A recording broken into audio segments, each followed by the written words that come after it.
எனக்கு உடல்நலம் இல்லை, உற்சாகமாக இல்லைன்னு நேற்று ஒரு பத்திரிகையில் எழுதியிருந்தாங்க. அதை படித்தப்போ எனக்கு சிரிப்பு தான் வந்துச்சு. எனக்கு என்ன குறை?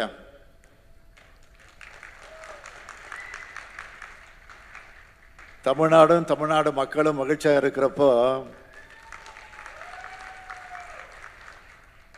அதை விட வேற என்ன வேணும்? எனக்கு ஒரு வீடியோ பார்த்தேன். சென்னையை சார்ந்த ஒரு சகோதரி பேசுகிறாங்க. ஒரு மாசத்துல முதலமைச்சரை 8000 ரூபாய் கொடுத்துட்டார். பொங்கலுக்கு யாரையும் நான் எதிர்பார்க்க தேவையில்லைன்னு பேட்டி கொடுத்திருக்கிறார் அந்த சகோதரி.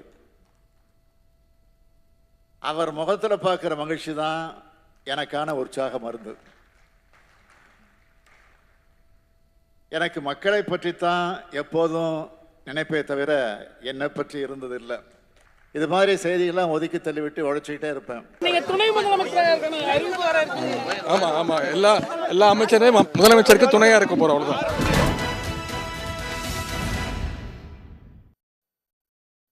வணக்கம், இது கேள்விக்களம், மக்களின் மேடை. உடல் நலம் துணை முதல்வர் பதவி என வதந்தி பரப்பப்படுவதாகவும் எதிர்க்கட்சிகளின் பொய் பிரச்சாரம் இது எனவும் சாடுகிறார் முதலமைச்சர் மு.க.ஸ்டாலின். மாநில உரிமை முழக்கத்தை திசை திருப்பும் முயற்சி எனவும் அவர் பதிலடி கொடுத்திருக்கிறார். நாடாளுமன்ற தேர்தலில் எதிரொலிக்கப் போவது நலத்திட்டங்களா தனிநபர் விமர்சனங்களா என்ற பொருளில்தான் இன்றைய விவாதம் கட்டமைக்கப்பட்டிருக்கின்றது. விவாதத்தில் பங்கு கொள்ள இருக்கின்ற விருந்தினர்களை வரவேற்க வேண்டிய தருணம். முதலாவதாக அரங்கத்தில் இருக்கக்கூடிய திமுகவை சார்ந்த மதிவாணன் அவர்களை வரவேற்கிறோம். அதே போல அரசியல் விமர்சகர் சூர்யா சேவியர் அவர்களை வரவேற்கிறோம். மூத்த பத்திரிகையாளர் ஜென்ராம் அவர்களையும் நிகழ்ச்சிக்கு வரவேற்கிறோம். வழக்கறிஞர் மணிகண்டன் அவர்களை வரவேற்கிறோம். பாஜகவை சார்ந்த புரட்சி கவிதாசன் அவர்களையும் இந்த விவாதத்திற்கு வரவேற்கிறோம். முதல்ல அரசியல் விமர்சகர் சூர்யா சேவியர் அவர்களிடமிருந்தே போகணும்னு நினைக்கிறேன். திரு சூர்யா, முன்பு சட்டமன்ற தேர்தலுக்கு முன்பாக திரு ஸ்டாலின் அவர்கள் முதலமைச்சரே ஆக மாட்டார் என்று ஆருடம் சொன்னவர்களும் இருந்தாங்க. ஆனால் இன்னைக்கு வெற்றிகரமாக அவர் முதலமைச்சராகி இன்னைக்கு தேசிய அளவில் ஒரு கூட்டணியை அமைப்பதற்கான முதல் தொடக்க புள்ளியாகவும் கூட இருந்திருக்கிறாரு. நாடாளுமன்ற தேர்தல் நெருங்கிக் கொண்டே இருக்கிறது. இந்தியா கூட்டணி எல்லாம் வெற்றிகரமாக கட்டமைக்கப்பட்டிருக்கின்றது. ஒரு பக்கம் சமூக நீதி, மாநில உரிமை என்று எப்பொழுதுமே ஒரு பிரஷர் குரூப்பாக தமிழ்நாடும் இந்த அரசியல் களமும் இயங்கிக்கிட்டே இருக்கும் பொழுது இப்போது முதலமைச்சர் குறித்து இது போல வதந்திகள் பரப்பப்படுவதன் அரசியல் பின்னணி என்னவா இருக்கும்னு நினைக்கிறீங்க? அதாவது பொதுவாக நாடாளுமன்ற தேர்தலை சந்திக்க இருக்கிறோம். இந்த நாடாளுமன்ற தேர்தலுடைய மையமான விவாதமாக எது இருக்கும்?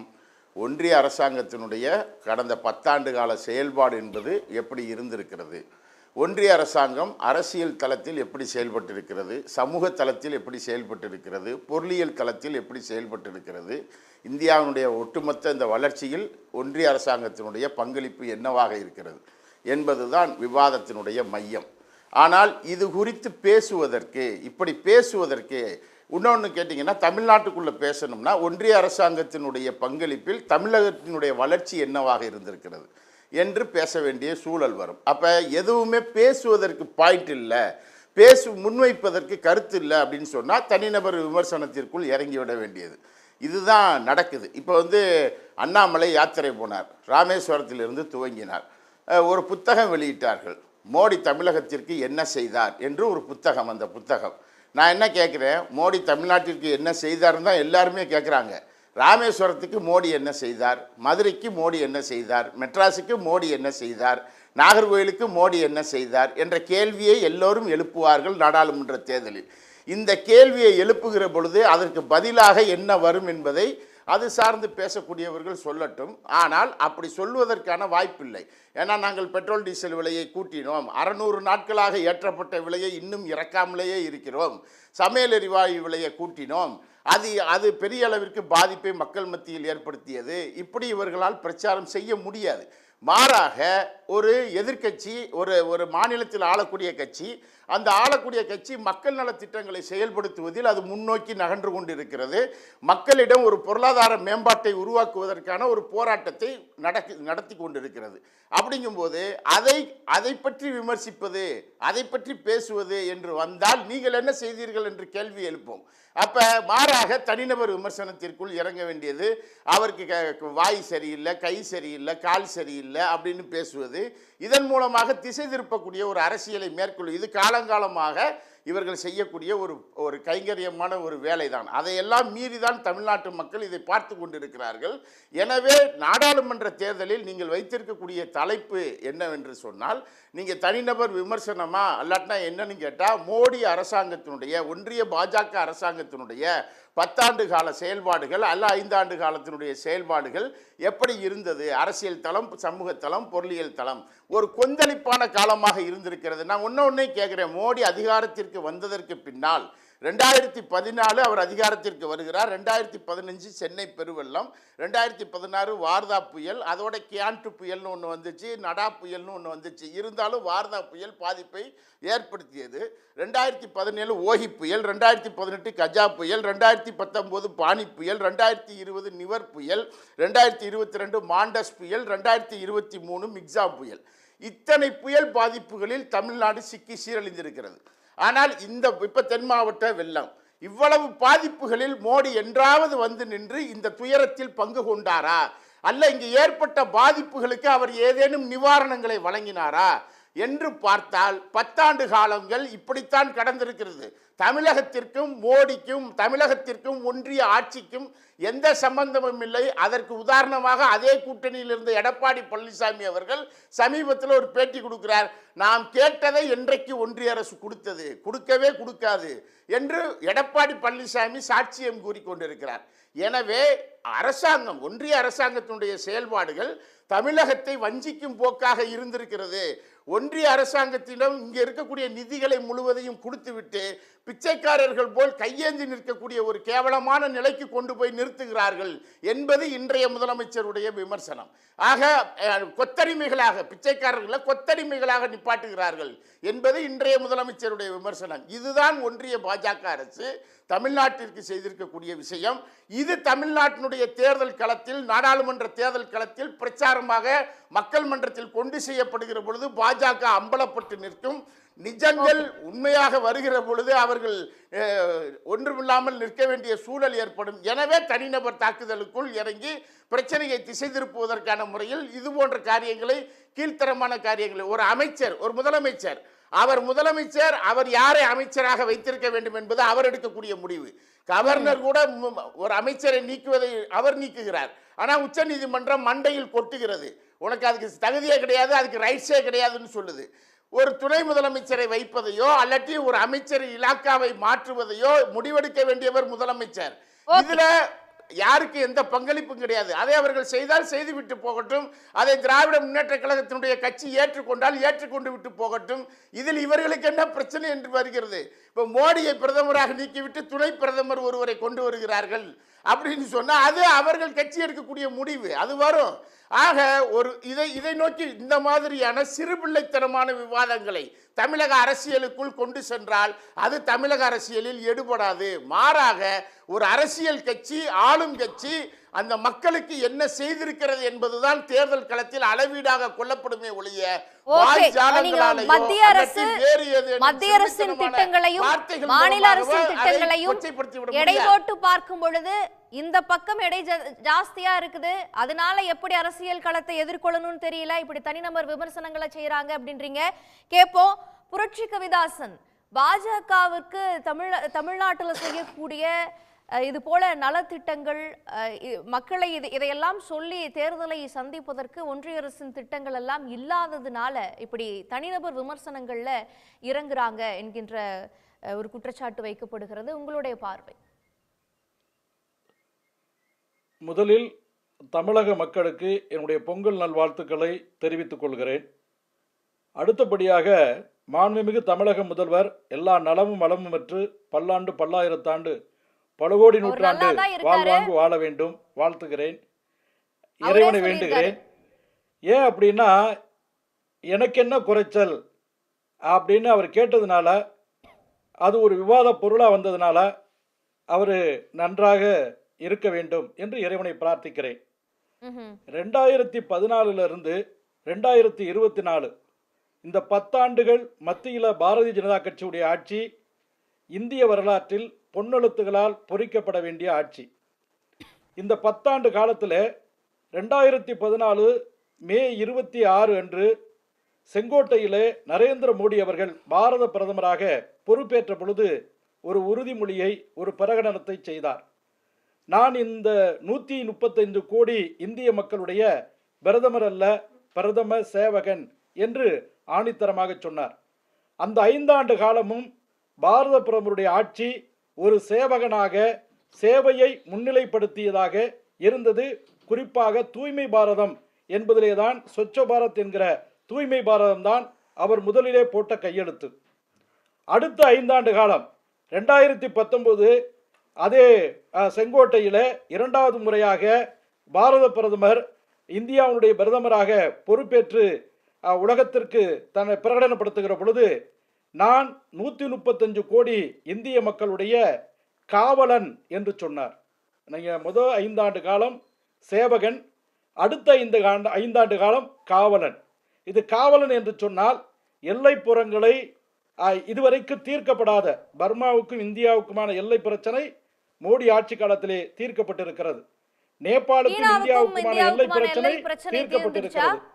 பாகிஸ்தானுக்கும் அதுதான், சீனாவுக்கும் இந்தியாவுக்குமான பிரச்சனையை தீர்க்க முனைகிற பொழுதுதான் பழைய காங்கிரஸ் ஆட்சி போல பாராமுகமாக இருக்காமல் திறந்த வீட்டில் ஏதோ புகுந்தது மாதிரி அதுக்கு முன்னாடி வந்துகிட்டு இருந்தாங்க. அதை தடுத்து நிறுத்தியதுனால தான் டோக்லாம் பிரச்சனை வந்தது, அருணாச்சல் பிரச்சனை வந்தது. அது மாதிரி நம்முடைய இந்திய ராணுவ வீரர்கள் எல்லாம் இறந்து போனார்கள். அது வந்து அது ஏற்கனவே இல்ல அது ஏற்கனவே நடந்த ஆக்கிரமிப்பு இப்பொழுதுதான் கண்டறியப்பட்டிருக்கிறது. ஏன்னா எல்லைப்புறத்தில் நம்முடைய கட்டுமானங்கள் அடல் ரத்தன் யோஜனா 10,000 அடி உயரத்துல, கடல் மட்டத்திலிருந்து 10,000 அடி உயரத்துல அடல் ரத்தன் யோஜனா என்கிற சாலை, 6 வழி சாலையை இன்றைக்கு சீனாவுக்கு அருகிலே அமைத்து, இராணுவ கூடாரங்களை அமைத்து, தேசிய நெடுஞ்சாலைகளை அமைத்து, இராணுவ உள்கட்டமைப்புகளை இன்றைக்கு பெருவாரியாக அமைத்து நம்முடைய எல்லைப்புறம் மிகவும் பாதுகாப்பாக இருக்கிறது. ஆக இந்த 2வது ஆட்சி காலத்துல இந்தியாவுடைய எல்லைகளை பாதுகாத்து வலிமையான பாரதத்தை உலகத்திற்கு முன்னிறுத்தி நிவாரண நிதி கேட்டா தரதில்ல. எலெக்ஷன் வந்தாதான் திறப்பு விழாக்கள்லாம் நடக்குது. இல்லங்க, கொரோனா பேரிடர் காலத்துல உலகத்திற்கே முன்மாதிரியா 1க்கு 2, 3 தடுப்பூசிகளை தயாரித்து மிக குறைந்த விலைக்கு உலகத்திற்கு விநியோகம் செய்து, இலவசமாக இந்தியர்களுக்கு 200 கோடி டோஸ் கொடுத்து, 114 ஏழை நாடுகளுக்கு இலவசமாக ஏற்றுமதி செய்து, உலகத்தின் மருந்தகமாக பாரதத்தை மாற்றி காட்டிய பெருமை நரேந்திர மோடியுடைய பெருமை. யோகா என்கிற இந்திய பாரம்பரிய கலையை உலகிற்கு சொல்லிக் கொடுத்து 175 நாடுகள், இஸ்லாமிய நாடுகள் உட்பட அனைத்து நாடுகளும் அது சர்வதேச தினமாக கொண்டாடி வருவது பாரத பிரதமர் நரேந்திர மோடியுடைய ஆட்சியில தான். 12,000 இலவச கழிப்பறைகள், அதே மாதிரி 12,000 திறப்பு விழா, இது போன்ற செயல்களை செய்யறாங்க. ஆனா மக்களுடைய அந்த வறுமை நிலை, இந்த இண்டெக்ஸ்ல எல்லாம் இந்தியா எதுல இருக்கு, ஜிடிபில எப்படி இருக்கு? ஒரு அபரிமிதமான வளர்ச்சிங்கிறத காமிச்சிச்சா பாஜக 10 ஆண்டுகள்ல என்கிற விஷயங்கள் எல்லாம் எதிர்க்கட்சிகள் சொல்றாங்க. அதையெல்லாம் முன்னெடுத்து தான் இந்தியா கூட்டணி இன்னைக்கு தலைவரையே அறிவிச்சிருக்காங்க. இந்தியாவுடைய உலகத்துடைய 5வது வளரும் பொருளாதார நாடாக இந்தியா இருக்கிறது. மொத்த ஜிடிபிலையும் எல்லா வகையிலையும் பண்ணி, அது மாத்திரமல்ல தனி மனித அடிப்படையில் உலகத்தில் இருக்கக்கூடிய பிரதமர்கள்ல, அதிபர்கள்ல, தலைவர்கள்ல டாப் மோஸ்ட் 1ல் 77 விழுக்காடு மார்னிங் கன்சல்டன்சி என்கிற அமெரிக்க நிறுவனத்துடைய ஆய்வின் அடிப்படையில் 77 விழுக்காடு, ஜோ பைடன் 18 விழுக்காடு தான், 77 விழுக்காடு பெற்று ஒப்பாரும் மிக்காரும் இல்லாத உன்னத தலைவராக நரேந்திர மோடி இருக்கிறார். இன்றைக்கு கழிப்பறைகள் இல்லாத வீடுகள் இல்லை, மின்சாரம் இல்லாத கிராமங்கள் இல்லை, சாலை இணைப்புகள் இல்லாத கிராமங்கள் இல்லை. அது மாதிரி நீர்வழிச்சாலைகள், கடலோர கட்டமைப்புகள், உள்நாட்டு விமான நிலையங்கள், சர்வதேச வழித்தடங்கள். இன்னைக்கு நவி மும்பைக்கும் மும்பைக்குமான 22 கிலோமீட்டர் இணைப்பு உலகத்தினுடைய 12வது பெரிய கடல் பாலம். இந்த பாலத்தை அமைப்பதன் மூலமாக 2 மணி நேர பயணத்தை 20 நிமிட பயணமாக சுருக்கி காட்டி இருக்கிறார். அதனால அடல் பென்ஷன் யோஜனா, அது மாதிரி பசல் பீமா யோஜனா, சம்மான் யோஜனா, கிசான் சம்மான் யோஜனா, விவசாயிகளுக்கு சம்மான் நிதி, அது மாதிரி இன்சூரன்ஸ் நிதி, பெண்களுக்கு பெட்டி பச்சாவோ பெட்டி, இப்படி நலத்திட்டங்களால் நிறைந்து வழிகிற நல்லாட்சி நரேந்திர மோடி ஐயா அவருடைய ஆட்சி. நலத்திட்டங்களை சொல்லி மக்களிடம் செல்வோம் வெல்வோம். இதுல எந்த கருத்துக்கும் எந்த குழப்பத்துக்கும் இடமில்லை. ஆனால் தனிமனித விமர்சனம் சொன்னாங்க. தனிமனித விமர்சனம் நம்ம தலைப்பு கூறும். Okay sir, okay. திட்டங்களா நலத்திட்டங்களா என்பதையெல்லாம் திரு ஜென்ராம் தொடர்ந்து இப்ப தேர்தல் வரக்கூடிய சமயங்கள்ல எல்லாம் சில வதந்திகள் பரப்பப்படுவது, இது போல விஷயங்கள்லாம் நடக்கிறது இயல்புதான். முதலமைச்சர் நான் நன்றாகத்தான் இருக்கிறேன் அப்படின்றாரு. முதலமைச்சர் உடல்நலம் குறித்து பேசுவது, அப்புறம் துணை முதல்வராக உதயநிதி அவர்கள் நியமிக்கப்படுவார் என்று சொல்லப்படக்கூடிய விஷயங்கள், இவையெல்லாம் வதந்தி என்று மட்டுமே பார்க்க முடியுமா, அல்லது இந்த திமுகவின் ஆட்சியை எதிர்கொள்ள முடியாமல் செய்யக்கூடிய இன்னொரு அரசியல் செயல்பாடு அப்படின்னு பார்க்கலாமா? எப்படி நீங்க பாக்குறீங்க இந்த விஷயத்தை? திமுக ஆட்சியை எதிர்கொள்ள முடியாத சூழல்ல வேறு விதமாக கவனத்தை திசை திருப்புவதற்கான முயற்சி அப்படின்னு நீங்க சொல்வதில் அந்த பகுதியை நான் ஏற்கிறேன். கருத்தியல் ரீதியாக திராவிட முன்னேற்ற கழகத்தை எதிர்கொள்ள முடியாதவர்கள், நிர்வாக ரீதியாக மு.க. ஸ்டாலின் என்ற முதலமைச்சரின் நிர்வாக நடவடிக்கைகளை எதிர்கொள்ள முடியாதவர்கள், திராவிட முன்னேற்ற கழக அரசின் நலத்திட்டங்கள் காரணமாக மக்களிடத்துல முதலமைச்சருடைய பிம்பம் உயர்ந்து கொண்டே வருவதை ஏற்க முடியாதவர்கள், அவர் மீது ஏதாவது ஒரு வகையில் சந்தேகத்தை விதைக்க வேண்டும், அதன் மூலமாக மக்கள் அவர் மீது வைத்திருக்கக்கூடிய நம்பிக்கையை குலைக்க வேண்டும் என்ற முயற்சியில தான் அவருக்கு உடல்நிலை சரியில்லை, அவருடைய இந்த நிர்வாகம் அதிக நாட்கள் நீடிக்காது என்ற உணர்வை மக்களிடத்தில் ஏற்படுத்துவதற்காக உடல்நலம் தொடர்பான வதந்திகளை பரப்புகிறார்கள். திராவிட முன்னேற்ற கழகத்தின் கடந்த கால ஆட்சியில் முதலமைச்சராக கலைஞர் இருக்கும்போது ஏராளமான முறை, ஒரு தடவை 2 தடவை இல்லை, ஏராளமான முறையில் நம் சமூகம் கலைஞரை கொண்டிருக்கிறது. அதை இன்னைக்கு சொல்றதுல ஒன்றும் பிரச்சனை இல்லை. அதாவது அப்படி சொல்லலாமா அப்படிங்கிறது ஒரு சந்தேகத்துல சொல்லாம வதந்திகள் தள்ளிட்டு இருந்தோம். ஆனா ஏராளமான முறை அவர் இல்லை இப்போன்னு வதந்திகளை கிளப்பிக்கிட்டே இருந்தாங்க. ஆனா அதுக்கப்புறம் எவ்வளவோ காலம் அவர் இருந்தார். அந்த வதந்திகள் தொடங்கியதற்கு பிறகு எவ்வளவோ காலம் இருந்தாரு. இப்ப அதே உத்திய இங்கேயும் தொடங்கி இருக்கிறாங்க. உடல் நலம் சரியில்லைன்னு சொன்னா அவர் எல்லா இடங்களுக்கும் வராரு, மழை பெய்யும் போது வராரு, வெயில் அடிக்கும் போது வராரு, எல்லா இடங்கள்லயும் வராரு. பிரச்சனை இருக்கக்கூடிய இடங்கள் எல்லாத்துலயும் அவர் பிசிக்கலா வந்து நிற்கிறாரு. அப்போ உடல்நலம் சரியில்லைங்கிறது எடுபடாமல் போய்விடுமோ என்பதற்காக, உடல்நலம் சரியில்லை என்பதற்காக மாற்று ஏற்பாடுகளை செய்கிறார்கள்ங்கிற ஒரு எண்ணத்தை விதைப்பதற்காக துணை முதலமைச்சர் பொறுப்பை உதயநிதிக்கு கொடுக்க போறாங்கிற அடுத்த வதந்தியை அவர்கள் கிளப்புகிறார்கள். இது எதுவுமே வந்து எடுபடாது. அதை வந்து 2 பேருமே, முதலமைச்சர் ஸ்டாலினும் அமைச்சர் உதயநிதியும் தெளிவாக சொல்லிட்டாங்க. முதலமைச்சருக்கு துணையாக எல்லா அமைச்சர்களும் இருக்கிறோம், துணை முதலமைச்சர்ங்கிற பேச்சுக்கே இடம் இல்லை அப்படின்னு சொல்லிட்டாங்க.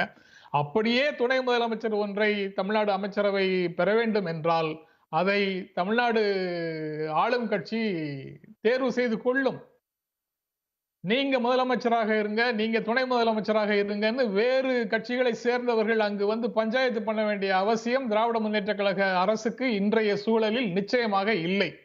அதனால அதை பற்றி மற்றவர்கள் கவலைப்பட வேண்டிய அவசியமும் இல்லை. தமிழ்நாட்டில் இருக்கக்கூடியவங்க அதை பார்த்துக்குவாங்க.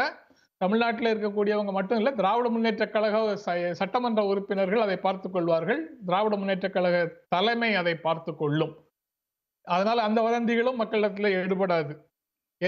எல்லா விதத்திலையும் தனி மனிதர்கள் மீது அவதூறுகளை பரப்புவது, தனி மனிதர்கள் மீது அபாண்டமான குற்றச்சாட்டுகளை சொல்வது, தனி மனிதர்களுடைய உடல் நலம் மீது சந்தேகத்தை விதைப்பது, மக்களுக்கு வந்து இல்லாத பாரம்பரிய பெருமைகளை அவர்களுடைய தலையில் ஏற்றுவது, அதன் மூலமாக நிஜங்களை மறப்பது, இன்றைய நிஜங்களை மறக்க செய்வதற்காக இவ்வளவு முயற்சிகளும் நடக்குது. பாட்டு ஒண்ணு பாடு தம்பி, பசியை கொஞ்சம் மறந்திருப்போம், பாரதத்தின் தலைநகரில் தேடு தேடு வேலை தேடு அப்படின்னு முன்னாடி 80ல ஒரு திரைப்பட பாடல் வந்தது.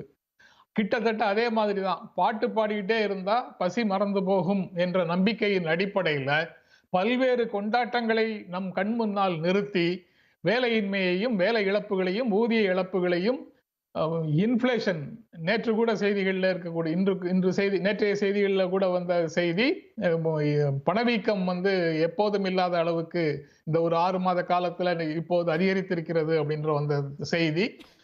வேலையின்மை என்றது வேலையின்மைங்கிற பர்டிகுலர்ஸ்ல வேற மாதிரி இருந்தாலும், ஊதியம் இல்லாமல் குடும்ப தொழில்களில் பணியாற்றக்கூடியவர்களுடைய எண்ணிக்கை மிக அதிகமான அளவு அதிகரித்து கொண்டிருக்கிறதுங்கிற மாதிரியான புள்ளி விவரங்கள் எல்லாமே மக்களுடைய வாழ்க்கை மகிழ்ச்சியாக இல்லைங்கிறத காட்டுது. அது போக இன்னொரு விஷயம், 5வது இடத்துக்கு இந்தியா வந்துடுச்சு, மிக விரைவில் 3வது இடத்துக்கு வரும் அப்படிங்கிறதுலாம் ரைட்டு தான். ஜிடிபி மூலமாக அதை சாதிக்கிறோம் என்று சொல்வதை எல்லாம் புரிந்து கொள்ள முடிகிறது. மக்களுடைய வாழ்க்கையில் அது எதிரொலிக்குதா? நீங்க வளர்ச்சி என்று சொல்வது என்ன? ஜிடிபி என்பது என்ன? மக்களுடைய வாழ்க்கையில் இருக்கா? தனிநபர் வருமானம் அதிகரிச்சிருக்குதா?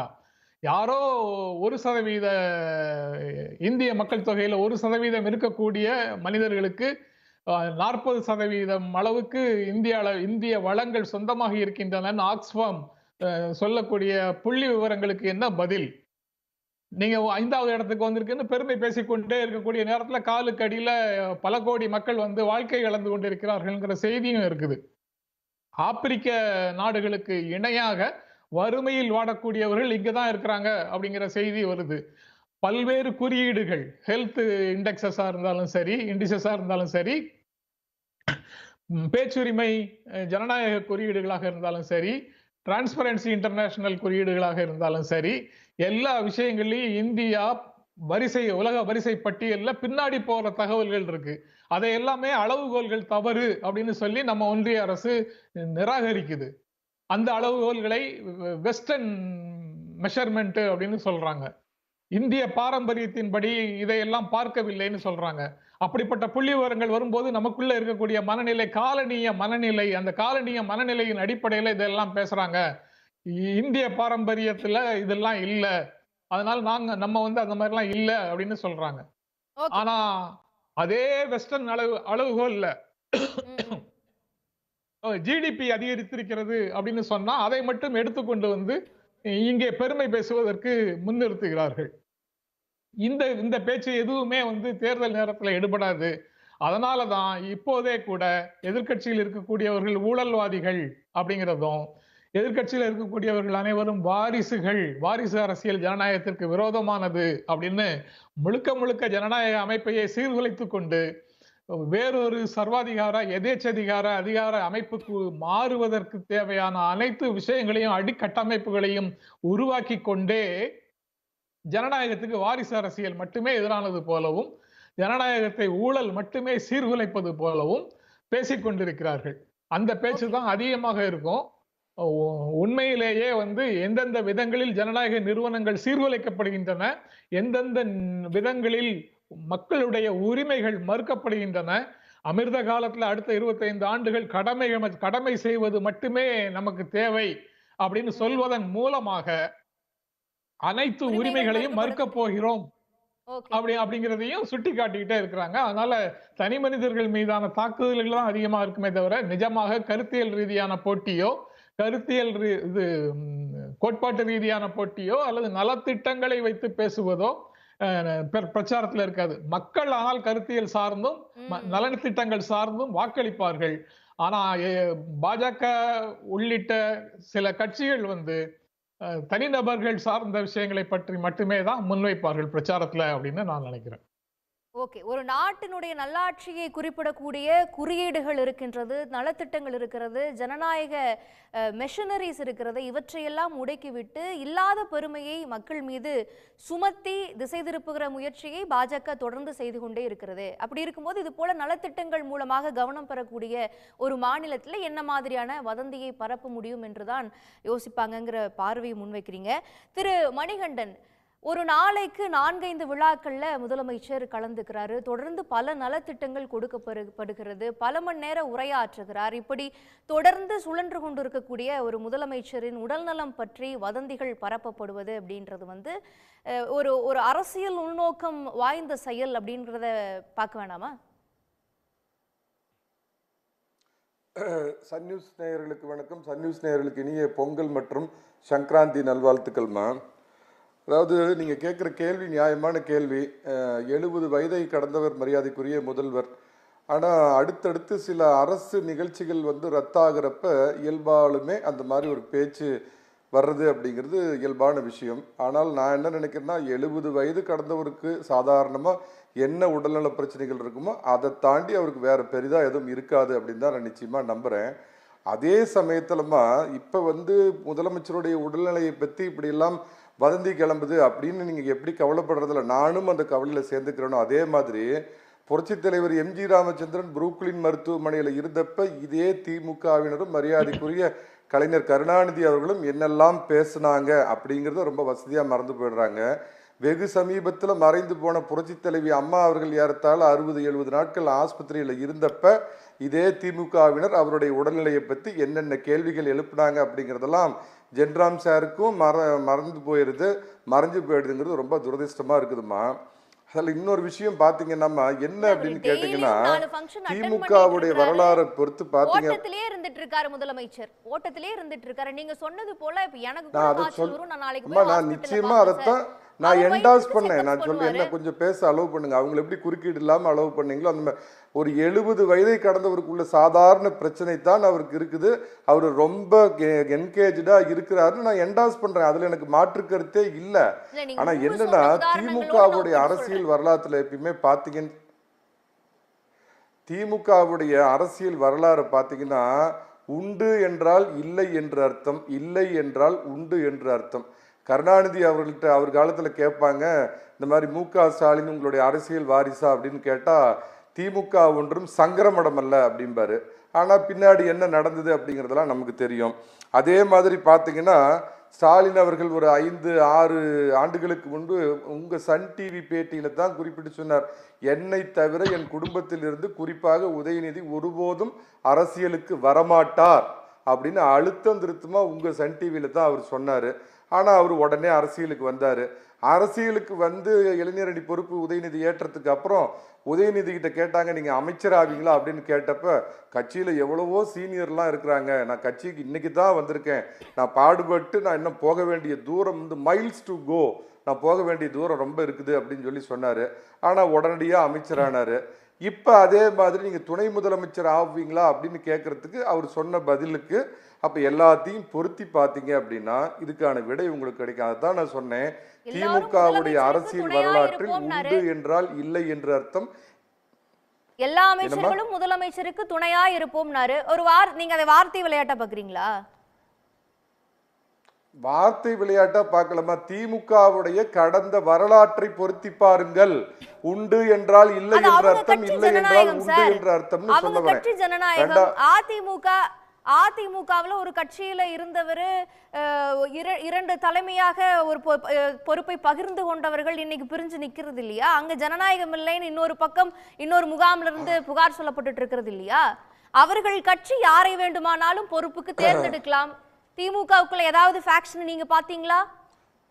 வேண்டான்னு சொன்னாங்களா உதயநிதி பொறுப்புக்கு வர்றத? நம்ம எப்படி சொல்ல முடியும்? நீங்களே வாண்டடா வந்து இத வந்து இந்த கேள்வி எழுப்புறீங்க. அதிமுகவிற்கும் வாரிசு அரசியலுக்கும் அது தலைமை பதவியில எந்த காலத்திலயும் 1 மில்லி மைக்ரோ% கூட வந்ததில்லை. அரசியலமைப்பு சட்டத்துல உங்க அப்பா அமைச்சராக இருந்தால், முதலமைச்சராக இருந்தால், அரசியல் தலைவராக இருந்தால் மகன் வரக்கூடாதுன்னு எழுதி இருக்கா? அவருக்கு அரசியல் கேள்வி கேட்டீங்கன்னா வெளியே இருந்து எனக்கு ஓபியில இருந்து என்னால கண்டினியூவா பேச முடியாது. ஒண்ணு நீங்க கேட்டு முடிங்க, நான் அப்புறம் பேசுறேன். கேட்டு முடிங்க. அதாவதுமா, வாரிசு அரசியலை ஏத்துக்கிறது அந்த கட்சியோட தலையெழுத்து, அந்த கட்சியோட துரதிர்ஷ்டம். ஆனா தமிழ்நாட்டில் இருக்கிற இன்னொரு பிரதான கட்சியில அதோட தலைமை அப்படிங்கிறது எந்த காலத்திலையும் வாரிசுக்கு வந்ததில்லை. எம்ஜி ராமச்சந்திரன் அவர்கள் அந்த கட்சியினுடைய ஸ்தாபகர் மறைஞ்சதுக்கு அப்புறம் கட்சி இரண்டுபட்டு உள்ள நடந்த போராட்டத்துக்கு அப்புறம் அந்த கட்சியினுடைய ஏகோபித்த தலைவியா புரட்சி தலைவி வந்தாங்க. அதே மாதிரி தான் நடுவில் கொஞ்ச காலம் பன்னீர்செல்வம் இருந்தார். அதற்கு அப்புறம் அந்த கட்சியில் ஏற்பட்ட எல்லா பிரச்சனைகளையும் தாண்டி எடப்பாடி பழனிசாமி தன்னுடைய தலைவனாக தேர்ந்தெடுத்து கொண்டது அதிமுக. இதுல எங்க வாரிசு வந்தது? சம்பந்தமே இல்லாத சேலத்தை சேர்ந்த ஒருத்தர், சம்பந்தமே இல்லாத எம்ஜி ராமச்சந்திரன் ஆரம்பிச்ச கட்சிக்கு இன்னைக்கு தலைவராக வந்திருக்கிறார். அதனால இதுல திமுகவை நீங்க கம்பேர் பண்ணீங்கன்னா சங்கடம் உங்களுக்கு தான். இன்னொரு முன்னாடி இருந்தே சொல்லிட்டு இருக்கிற குற்றச்சாட்டு தான், இது ஒன்றும் புதுசு இல்ல. திமுக மேல வந்து அதிமுகவை பாஜகவை வைக்கிற இது புதிய குற்றச்சாட்டு கிடையாது. ஆனா இதுல என்ன பார்க்கப்படுதுன்னா, இப்ப இந்தியா கூட்டணி வந்து பலம் வாய்ந்த ஒரு கூட்டணியாக உருவாகிட்டு இருக்குது. அதற்கு முதலமைச்சர் மு.க. ஸ்டாலின் போன்றவர்கள் தான் முன்னெடுப்பு செய்யறாங்க. மாநில உரிமை பத்தி அதிகமா பேசுறாங்க. அதை மற்ற மாநிலங்களும் வந்து ஏத்துக்கிறாங்க. அப்படின்றப்ப அப்போசிஷன் பார்ட்டியில ஏத்துக்குது அப்படின்றப்ப என்ன சொல்றதுன்னு தெரியாம இது போல குற்றச்சாட்டுகளை முன்வைக்கிறாங்கன்றாங்க. அது உங்களுடைய கணிப்பா இருக்கலாமா? முதல்ல இந்தியா கூட்டணிங்கிற பேரையே தவறா நீங்க சொல்றீங்கம்மா. ஹிந்தி தெரியாது போடா அப்படின்னு இவங்க பனியன் போட்டுக்கிட்டு போனாங்க. நிதிஷ்குமார் ஹிந்தி தெரிஞ்சுக்கிட்டு வாடா அப்படின்னு என்னைக்கு சொன்னப்ப பேசாம வாய் மூடி மௌனிகளா அந்த திமுக வந்தாங்களோ அன்னையில இருந்து அந்த கூட்டணி பேரு ஹிந்தி கூட்டணி. அந்த கூட்டணி ரொம்ப பலமா இருக்குது அப்படின்னீங்களே. நான் ரெண்டு கேள்விகள் கேட்கிறேம்மா.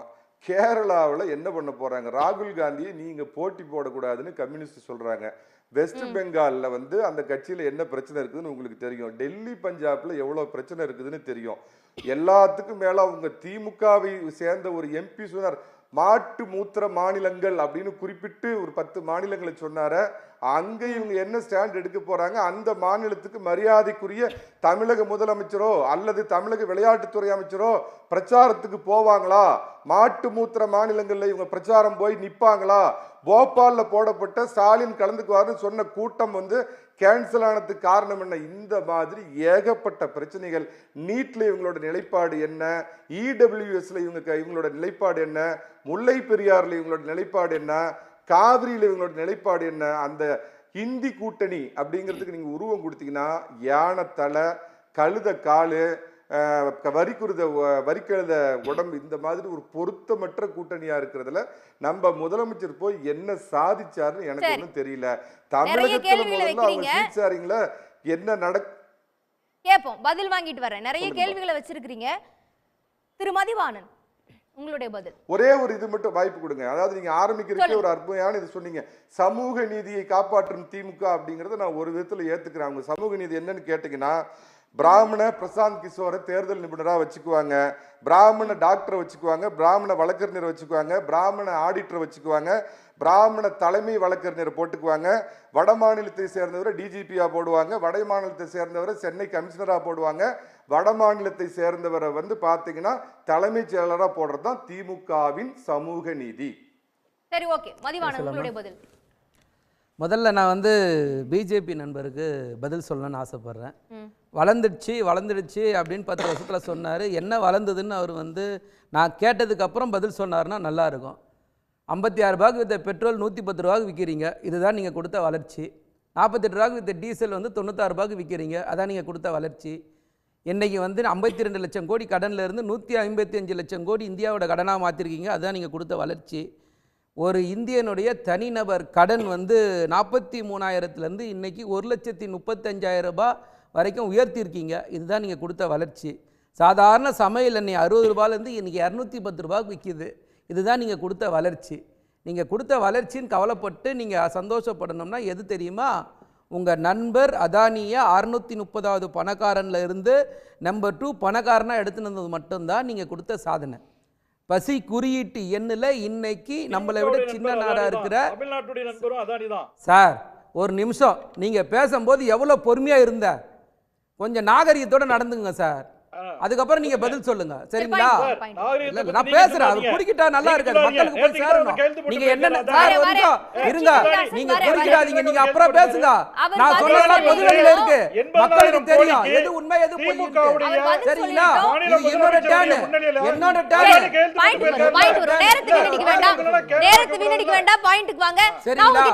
அதே மாதிரி வந்து பாதுகாப்பு பத்தி பேசினாரு. இன்னைக்கு கல்வான் பள்ளத்தாக்குல சீனா உள்ள வரும்போது என்ன உங்களுடைய ஸ்டாண்டு, அதை பத்தி பேசுறதுக்கு ஒரு பிரதமர் நாடாளுமன்றம் வரைக்கும் வர தயாரா இருக்காரா? இல்ல. மணிப்பூர் கலவரத்தை பத்தி நாடாளுமன்றத்தில் பேச தயாரா இருக்கா? இல்ல. இந்த நாட்டுடைய எந்த பிரச்சனையிலையும் வாய் திறந்து பேசாத ஒரு பிரதமர் இன்னைக்கு வரைக்கும் நாடாளுமன்றத்தில் அதை பத்தி பேச, எதையாவது கேட்டா ஏதாவது ஒரு சாமி பின்னாடி போய் ஒளிஞ்சுக்கிட்டு அதை பத்தி மட்டுமே பேசுறது. டெவலப்மெண்ட் கொடுப்பேன்னு சொல்லி தான் 2014 ஆட்சிக்கு வந்தீங்க. 2024 அதை பத்தி பேசாம திரும்பவும் வேற ஒரு விஷயத்தை பத்தி பேசுறீங்க. உங்களோட நோக்கம் என்ன? இந்த நாட்டு மக்களுக்கு என்ன தேவையோ அதை பத்தி கொடுக்கணும். பொருளாதாரத்தை பத்தி பேசினாரு. இன்னைக்கு ரூபாய்க்கு நிகரான டாலரோட மதிப்பு என்ன உயர்ந்திருக்கு சொல்லுங்க பாப்போம். எல்லா வகையிலையும் தோத்த ஒரு ஆட்சி இந்த 10 வருஷம் ஆட்சி. சார் ஒரு நிமிஷம், எந்த வகையிலையும் இங்க நீங்க ஜெயிக்கல. நாங்க கேட்கிறோம், ஒரு மாநிலத்தோட மொழி உரிமை போயிடுச்சு, கல்வி உரிமை போயிடுச்சு, எல்லா உரிமையும் படிச்சுக்கிட்டீங்க. ஒரு மாநிலத்துக்கு கஷ்டம்னு சொன்னா நிதி கொடுக்கவும் தயாரா இல்லை. எங்களோட நிதி பகிர்வு மொத்தமும் நீங்க எடுத்துக்கிட்டீங்க. நாங்க 5.5 லட்சம் கோடி கட்டினா எங்களுக்கு 2.5 லட்சம் கோடி கொடுக்கறது. கஷ்டம்னு கேட்டா பணம் கொடுக்கறது இல்லை, கேட்டா உங்க இஷ்டத்துக்கு பேசுறது. நாங்க என்ன கேட்கிறோம்னா, கஷ்டத்துக்கு உதவாத ஒரு ஒன்றிய அரசு எதுக்கு இங்கே எங்களுக்கு? இதை பற்றி முதல்ல பதில் சொல்லுங்க சார். ஒரு மாநிலத்துக்கு பிரச்சனைன்னு சொன்னா அந்த மாநிலத்துக்கு ஒன்றியத்துடைய பங்கு என்ன, எவ்வளோ கொடுத்துருக்கீங்க? வளர்ச்சியை பற்றி பேசுனீங்க, பிரதமர் வீடு கட்டும் திட்டத்தை பற்றி பேசுறீங்க. பிரதமர் வீடு கட்டும் திட்டத்தில் ஒன்றிய அரசோட நிதி எவ்வளோ? வெறும் 72,000 ரூபாய் தான். மீதி நிதியை யார் கொடுக்குறா? மாநில அரசு கொடுக்குது. இதுக்கு கேட்டால் பிரதமர் வீடு கட்டும் திட்டம்னு ஒரு பேரை வச்சுக்கிறீங்க. கொஞ்சமாவது சிந்திச்சு பேசுங்க சார். யாரோட நிதியை யாருக்கு யார் செலவு பண்றா?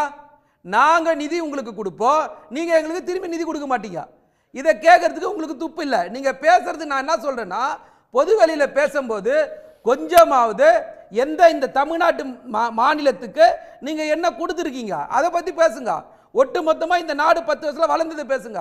2வது பேசுறீங்க, இன்னைக்கு பொதுத்துறை நிறுவனங்கள் ஒரு நிறுவனத்தை விட்டு வச்சிருக்கீங்களா? பிஎஸ்என்எல் இருக்கட்டும், எல்ஐசியா இருக்கட்டும், ஏர் இந்தியா இருக்கட்டும், ஒவ்வொரு டிபார்ட்மெண்ட் தனித்தனியா பேச தயாரா இருக்கீங்களா? நீங்க? நான் தயாரா இருக்கேன். எந்த ஒரு டிபார்ட்மெண்ட், எந்த ஒரு பொதுத்துறை, எல்லா துறைகளையும் நசுக்கிட்டீங்க. அதுக்கு சார் இருங்க சார், கடைசியா சொல்லுங்க சார், போய் மக்களுக்கு சேரட்டும் சார். மதிவானம் சொல்றது சரியா இல்ல நீங்க சொல்றது சரியான்ட்டு உங்களோட வேலையே என்னன்னா, பொய்யான தகவலை தப்பா பொது வெளியில சொல்றது. நான் சொல்ற எல்லாத்துக்கும் ஆதாரம் தரேன். நீங்க சொல்ற ஏதாவது ஒரு ஆதாரத்தை கொடுங்க. நானும் தரேன். கொடுங்க, அப்புறம் கொடுங்க, ஒன்றும் பிரச்சனை இல்லை. அதுக்கு அடுத்து இருங்க சார், ஒன்றும் பிரச்சனை இல்லை சார். நீங்க இந்த மாநிலத்துடைய இந்த நாட்டுடைய எந்த ஒரு இறையாண்மையாவது காப்பாற்ற தயாரா இருக்கீங்களா? ஆர்டிகல் 370 எடுக்கும்போது யாரை கேட்டு எடுத்தீங்க? எந்த கருத்து கேட்பு பிரகாரம் எடுத்தீங்க? கிடையாது. ஒரு எக்ஸாம் எடுத்துன்னு வரும்போது எங்களை கேட்டு எடுத்துன்னு வரீங்களா?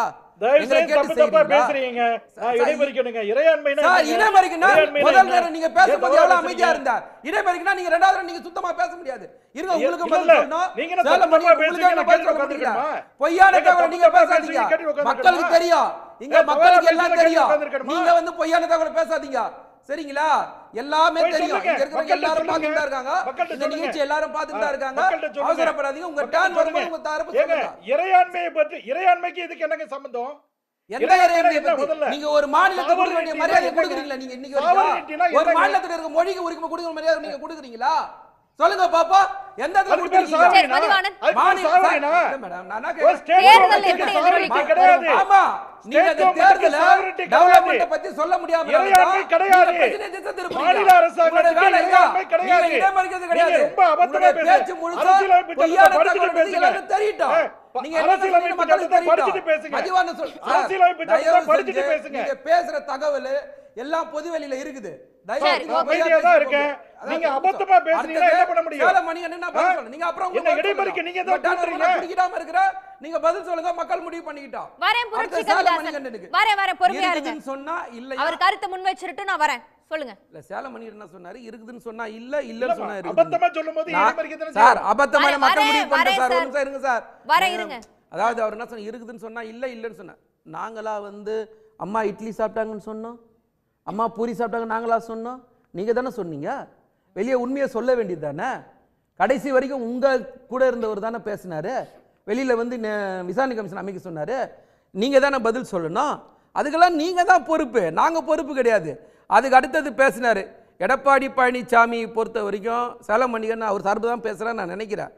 தவழ்ந்து ஊர்ந்து வந்து தான் நான் பதவிக்கு வந்தேன்னு அவரே ஒப்புதல் வாக்குமூலம் கொடுத்தாரு.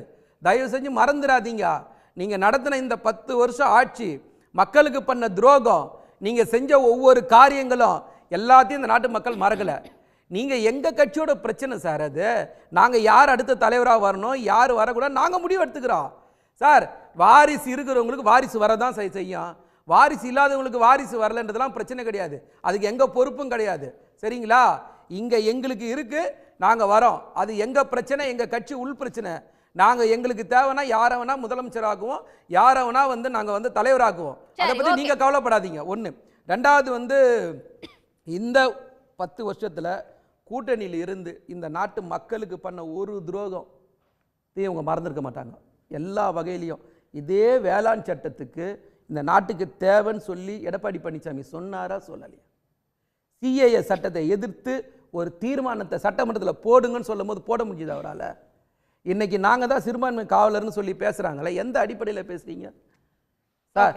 அதாவது இங்கே வண்ணாரப்பேட்டையில் நடந்த ஆர்ப்பாட்டத்துக்கு போலீஸை உள்ள விட்டு அடித்து அந்த கலவரத்தை தடுத்தீங்களா இல்லையா? நீங்கள் கலவரத்தை உருவாக்குனீங்களா இல்லையா?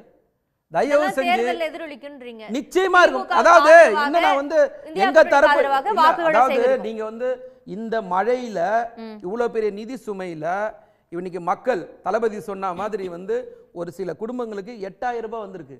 அவங்க யாரையும் எதிர்பார்க்க தேவையில்லை, அவங்க கணவருடைய வருமானத்தை கூட அவங்க எதிர்பார்க்க தேவையில்லை. இன்னைக்கு முதலமைச்சர் கொடுத்திருக்காரு 6000 ரூபாய் வெள்ள நிவாரண நிதி, மகளிர் உரிமை தொகை 1000 ரூபாய், அதே மாதிரி பொங்கல் நிதி 1000 ரூபாய். இது இல்லாம பொங்கல் பரிசு தொகுப்பு கொடுத்திருக்கோம். இத்தனை திட்டங்களையும் நாங்க கொடுத்து மக்களுக்கு வாக்குகளா மாறுமா? இல்ல அது மட்டும் இல்ல, இங்க இருக்கிற திட்டங்கள் ஒன்னொன்னு இருக்குல்ல மேடம். இல்லம் தேடி கல்வி, மக்களை தேடி மொத்தம், இன்னொரு காப்பம் திட்டம், காலை சிற்றுண்டி திட்டம், இலவச பஸ் பஸ் திட்டம், அதே மாதிரி மகளிர் உரிமை தொகை, இப்படி திட்டங்கள் இருக்க. பல்வேறு திட்டங்கள்ல நான் முதல்வன் திட்டத்திலிருந்து பல்வேறு திட்டங்கள் மக்களுக்கு இது வதந்தியா பாருங்க. இப்போ நாங்க திட்டங்களை முன்னெடுத்தோம், நீங்க திட்டங்கள் சொல்ல உங்களுக்கு இல்லாதனால நீங்க சம்பந்தமே இல்லாம பேசுறீங்க. சரி, ஓகே, இது தேவையில்லாத பிரச்சனை. ஓகே, நேரம் இல்ல.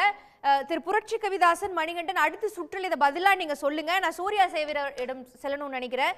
திரு சூர்யா சேவியர், இப்போ இந்த 5 மாநில தேர்தலில் இருந்தே நம்ம பார்ப்போம். அதற்கு முன்னாடியும் அரசியல் களத்துல எங்க வடக்குல பேசினா கூட திமுக அப்படிங்கிற டிஎம்கேங்கிற வார்த்தையை பயன்படுத்தி பிரதமர்ல இருந்து அமித்ஷால இருந்து பேசுறது, அதற்கப்புறம் இங்க திமுகவினுடைய நலத்திட்டங்களை விமர்சிச்சுட்டு அதே நலத்திட்டங்களை எல்லாம் காப்பி அடித்து அவர்களுடைய மேனிஃபெஸ்டோவில் வைக்கிறது, இது போல தொடர்ந்து நிறைய விஷயங்கள் இருக்கு. சனாதன பிரச்சனையை பூதாகரமாக்குறது, நிறைய திமுகவினுடைய கொள்கைகளுக்கு எதிராக திமுகவை மையம் கொண்டே தேசிய அரசியல செயல்பட்டாங்க. இதற்கு முக்கியமான காரணம் இந்தியா கூட்டணிங்கிற கட்டமைப்புக்கு திமுக ஒரு முக்கிய காரணமா இருந்ததுங்கிறது பார்க்கப்படுகிறது. இப்ப இந்த நாடாளுமன்ற தேர்தலில் இது போல உடல் நலம் இந்த மாதிரி வதந்திகளை பரப்புறதுனால இந்தியா கூட்டணியில இந்த ஃபேக்ஷன்ல ஒரு சரிவை ஏற்படுத்தலாம், தமிழ்நாடு ஓட் ஷேரிங்ல அப்படின்னு எதிர்பார்க்கிறாங்களா?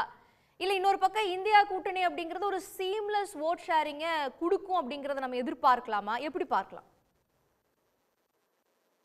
அதாவது பொதுவா என்னென்ன, பந்தை அடிக்க முடியலைன்னா காலை அடி அப்படின்னு சொல்லுவாங்க.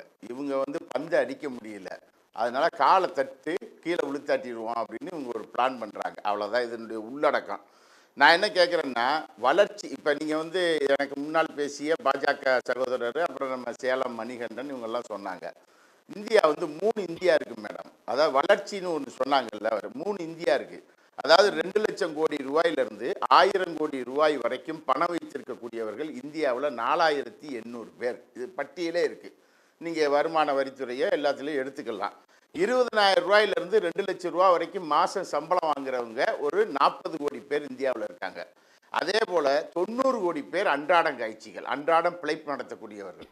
இந்த 3 இந்தியாவில் இருக்கிறது. இந்த 90 கோடி பேர் இருக்கான்ல, இந்த 90 கோடி மக்களுக்கான வேலைகளை யார் செய்கிறார்கள்?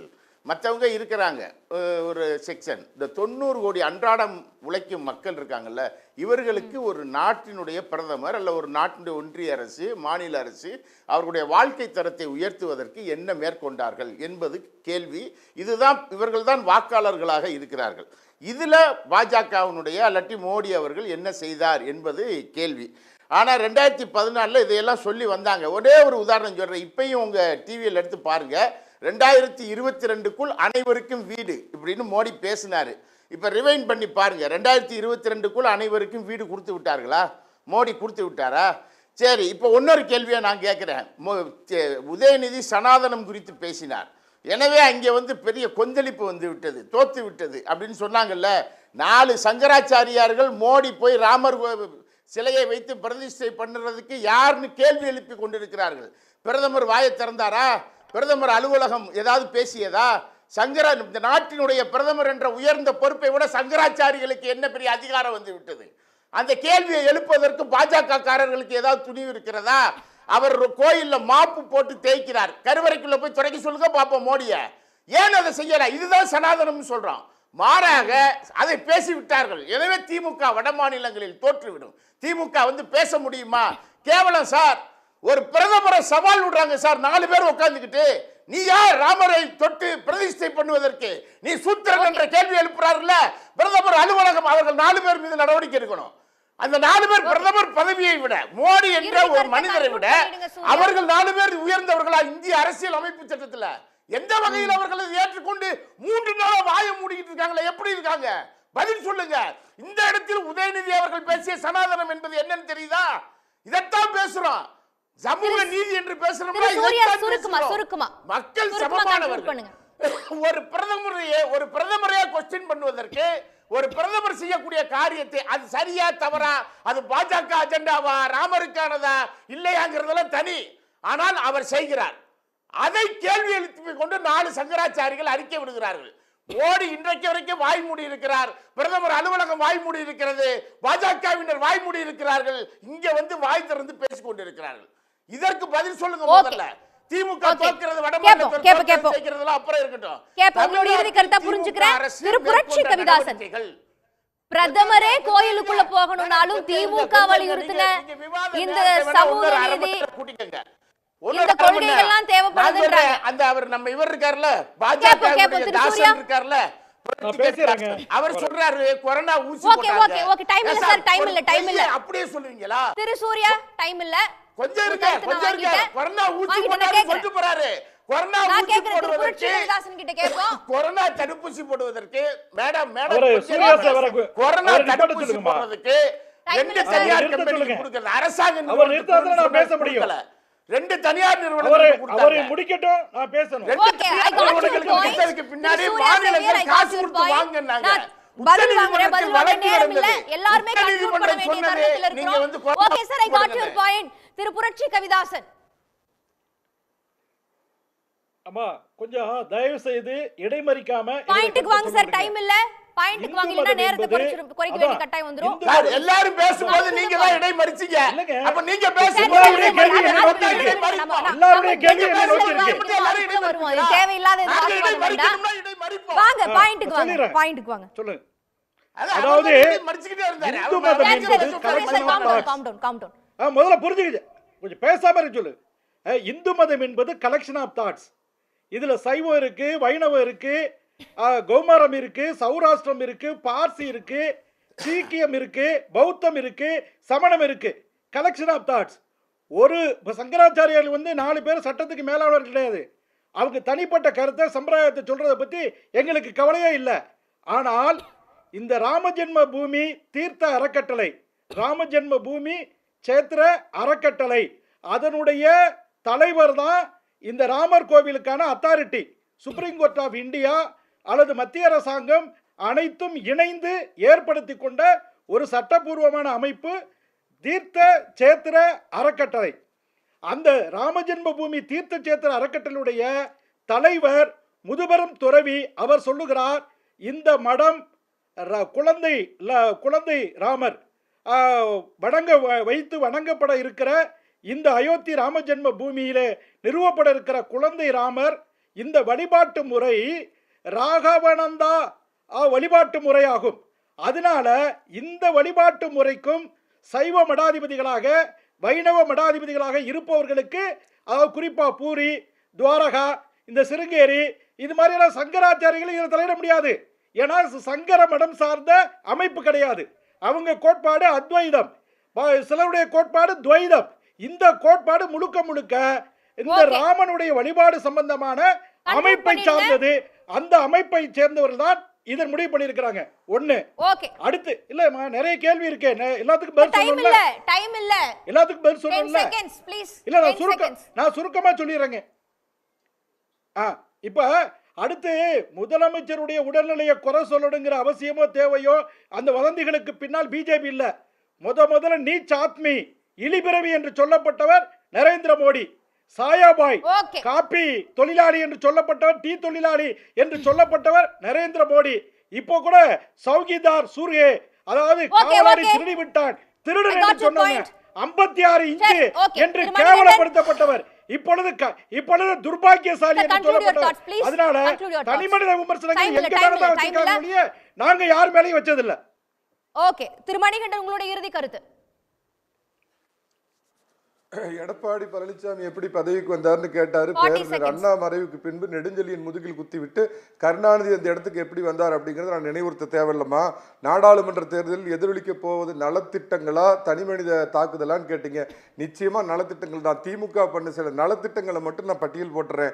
பால் விலை உயர்வு, பஸ் கட்டண உயர்வு, மின் கட்டண உயர்வு, சொத்து வரி உயர்வு, வீட்டு வரி உயர்வு, பத்திரப்பதிவு வரி உயர்வு, அனைவருக்கும் நகைக்கடன் ரத்து இல்லை, அனைவருக்கும் 1000 ரூபாய் உரிமை தொகை இல்லை, கல்வி கடன் ரத்து இல்லை, லேப்டாப் நிறுத்தம், தாலிக்கு தங்க நிறுத்தம், ஓஏபி நிறுத்தம், மகளிருக்கு இருசக்கர வாகன நிறுத்தம், பொங்கல் பரிசில் ஏமாற்றம், அம்மா கிளினிக் மூடல், அம்மா உணவக மூடல், செந்தில் பாலாஜி என்ற தமிழக தலைகுனிவு, வேங்கை வயல் என்ற தேசிய அவலம், கோவை குண்டுவெடிப்பு, வெள்ள நிவாரண படுதோல்வி, கள்ளச்சாராய சாவு, விவசாயிகள் மீது குற்ற சட்டம், மாணவர்களுடைய சாதிய கொலை, பரந்தூர் அடக்குமுறை, இதெல்லாம் சேர்ந்துதான் இந்த திமுகவுடைய தோல்வி இந்த வருகின்ற பாராளுமன்ற தேர்தலில் எதிரொலிக்க போகிறது.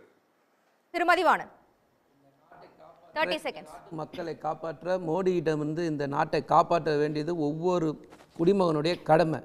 ஏன்னா அது நம்ம இந்த 10 வருஷத்தில் மொத்தமாக நம்ம அடமானம் வச்சாச்சு, நம்மக்கிட்ட இருந்து ஒவ்வொரு ரூபாயும் பிடுங்கியாச்சு, நம்மக்கிட்டேருந்து பணத்தை கொள்ளையடிச்சாச்சு, ஊழல் பண்ணியாச்சு, எல்லாத்தையும் செஞ்சுட்டு நம்மத்தில் தலையில் மிளகா அரிச்சது தான் எங்களுடைய ஒரே சாதனை, பிஜேபியோட ஒரே சாதனை.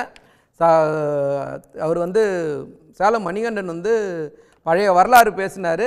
எடப்பாடி பழனிசாமி தவழ்ந்து போனாரா இல்லையான்னு மொத்தமா நாட்டு மக்கள் பார்த்தாங்க. அதுக்கு ஒரு சாட்சி வீடியோவே இருக்கு. ஓகே, திரு ஜென்ராம் உங்களுடைய இறுதி கருத்து. தனி மனிதர்கள் விமர்சனம் முதல்ல பிரதமர் நரேந்திர மோடிக்கு எதிராகத்தான் வந்ததுன்னு நண்பர் புரட்சி கவிதாசன் சொன்னாரு. 64ல் இறந்து போன இந்தியாவின் முதல் பிரதமர் நேருவை புதைகுழியை தோண்டி தினந்தோறும் விமர்சித்துக் கொண்டிருப்பவர்கள் யார் அப்படிங்கிறது எல்லாருக்கும் தெரிந்த விஷயம். வாரிசு அரசியல் கையை சுட்டதுனால, மக்கள் நிராகரித்ததுனால ஜானகி ராமச்சந்திரன் அப்படிங்கிற வாரிசு அரசியல்ல இருந்து விலகி போனாங்க. மக்கள் நிராகரித்தார்கள் அதிமுக வாரிசு அரசியலை. அதனால சீச்சி இந்த பழம் பழிக்கும்னு பிற வாரிசுகளை கரித்து கொட்டும் பணிகளை அதிமுக நண்பர்கள் செய்யறாங்க. மாநில உரிமைக்காக போராடுவதுங்கிறது முதலமைச்சர் ஸ்டாலினோட உரிமைக்காக இல்ல, தமிழ்நாட்டு மக்களுக்காக. அதனால ஒவ்வொரு மாநிலத்தின் மக்களுக்காக அந்த விஷயத்தை புரிஞ்சுட்டு அனைவரும் மாநில உரிமைகளுக்கான முழக்கங்கள்ல ஒன்று சேர்ந்து நிற்க வேண்டும் அப்படிங்கிறது ரொம்ப முக்கியமானது. மதச்சார்பின்மை என்று பேசுவது சிறுபான்மையினருடைய உரிமை அல்ல, சிறுபான்மையினர் நலன் மட்டும் சார்ந்தது அல்ல, அனைத்து மக்களின் நலன் சார்ந்தது. இப்படி ஒவ்வொன்றையும் சொல்லிட்டு போலாம். அது எல்லாத்தையுமே ஒரு குறுகிய பார்வையில கூட சொல்றீங்கன்னு எடுத்துக்கிறேன்.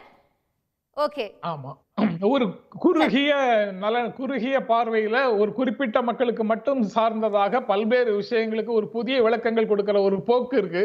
அது இல்ல, எல்லா பிரச்சனைகளுமே அனைத்து மக்களுக்குமானது அப்படிங்கறதை புரிந்து கொண்டு செயல்பட வேண்டும்னு ஒரு எண்ணம் வருது. ஓகே, அதை மக்களே சீர்தூக்கி பார்ப்பார்கள். நலத்திட்டமா, தனிநபர் விமர்சனமா, எது மக்கள் மனதில் வாக்குகளாக மாற்றப்படுகிறது என்பதை பொறுத்திருந்து பார்க்கலாம். கேள்விக்கடம் இதோடு நிறைவுக்கு வருகிறது. பங்கு கொண்ட விருந்தினர்களுக்கும் பார்த்த நேயர்களுக்கும் நன்றி. மீண்டும் ஒரு கேள்விக்களத்தில் சந்திப்போம். உடனுக்குடன் செய்திகளை தெரிந்து கொள்ள சன் நியூஸ் பெல் ஐகானை கிளிக் பண்ணுங்க.